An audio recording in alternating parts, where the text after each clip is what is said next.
Dios? Esa respuesta la tenemos en el Evangelio de Juan, capítulo 4, versículo 24. Dice así: Dios es espíritu, y los que le adoran en espíritu y en verdad es necesario que le adoren. O sea, estos son palabras de Jesús. ¿Ve? La voy a leer nuevamente porque es tan importante. Dice en Juan capítulo 4, versículo 24, dice: Dios es espíritu. Jesucristo nos revela esto. Dios es espíritu. Y también la segunda parte es sumamente importante. Oigamos esto: y los que le adoran en espíritu y en verdad es necesario que le adoren.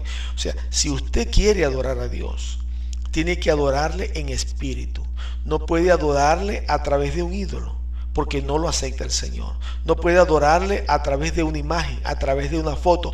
No lo acepta el Señor. No es esa la voluntad de Dios. Dice que los que le adoran en espíritu y en verdad es necesario que le adoren.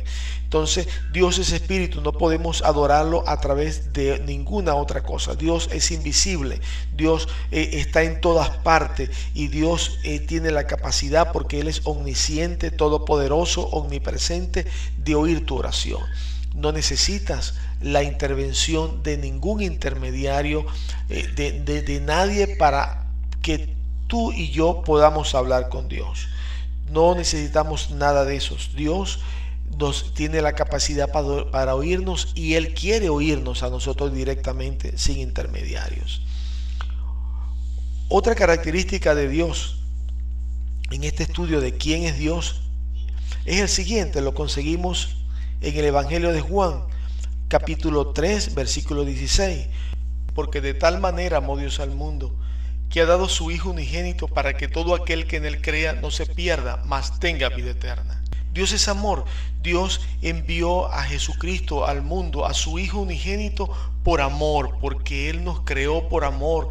Y Dios envió a Cristo al mundo para deshacer toda ignorancia acerca de Dios, para hacernos entender de su amor.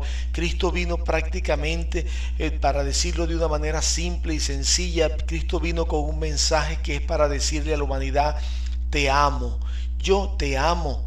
Entonces, porque Cristo, toda la obra de Cristo, todas sus palabras, la manera como el Señor actuó, todo lo que el Señor hizo fue para mostrarnos el amor del Padre hacia nosotros, a tal punto que Jesucristo dio su vida en la cruz para salvarnos. Dios es amor. Dios es amor, y Él nos ama de una manera entrañable. Él realmente, dice la palabra de Dios, que todo lo que Él creó, todo lo que su creación, lo que Él hizo a nuestro alrededor, Él lo hizo para revelársenos a nosotros. Dios se ha revelado a nosotros a través de la creación. Dice que las cosas invisibles de Dios, Dios nos las ha revelado a través de la creación. Es extraordinario esto, cómo Dios en su misericordia, Él quiere comunicarse con su creación. Otro aspecto muy importante de las características de Dios, por decirlo de alguna manera, es que Dios es un juez justo.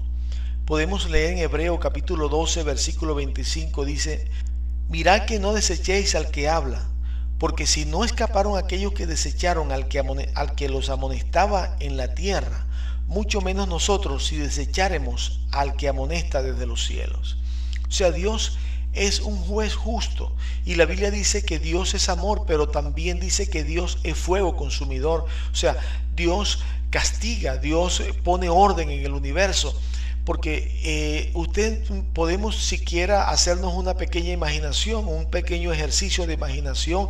Imaginemos que uno de los líderes de alguna ciudad, de algún país del mundo, eliminara las cárceles, porque fuera un líder muy bueno, fuera un líder muy amoroso, y entonces ese hombre decide eliminar las cárceles y abre las cárceles para que salgan todos los delincuentes, todos los asesinos, porque él los ama mucho.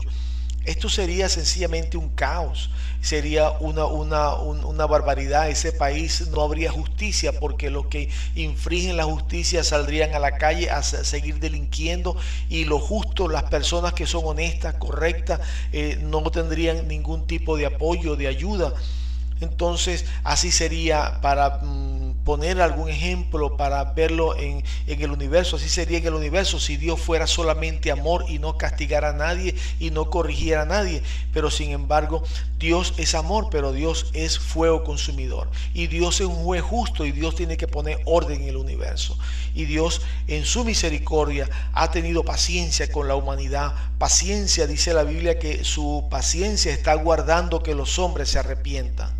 Que los hombres se arrepientan. Vino Jesucristo hace 2000 años y la humanidad le dio la espalda en aquella oportunidad y aún sigue dándole la espalda, porque de tantos miles y miles de millones de personas que existen actualmente sobre la faz de la tierra, solamente un puñado son los que hacen la voluntad de Dios, los que siguen los caminos del Señor.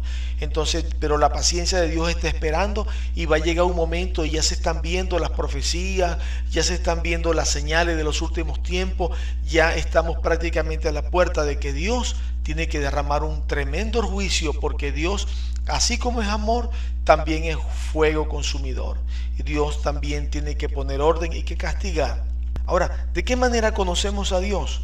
La Biblia dice que en Romanos capítulo 1, versículo 8 al 23, algo que habíamos tocado hace poco momento, hablamos un poco de eso, dice así: porque la ira de Dios se revela desde el cielo contra toda impiedad e injusticia de los hombres, que detienen con injusticia la verdad.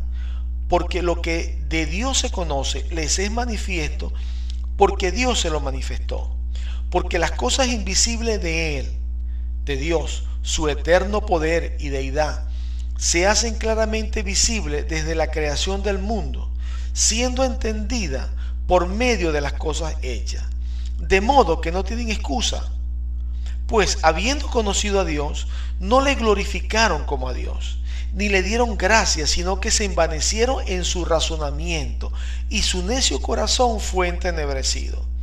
Profesando ser sabios, se hicieron necios, y cambiaron la gloria del Dios incorruptible en semejanza de imagen de hombre corruptible, de aves, de cuadrúpedos y de reptiles. O sea, aquí vemos un cuadro del hombre. Un cuadro del hombre y un cuadro de Dios manifestándose al hombre, y cómo el hombre ha actuado en referencia a la revelación que Dios ha hecho.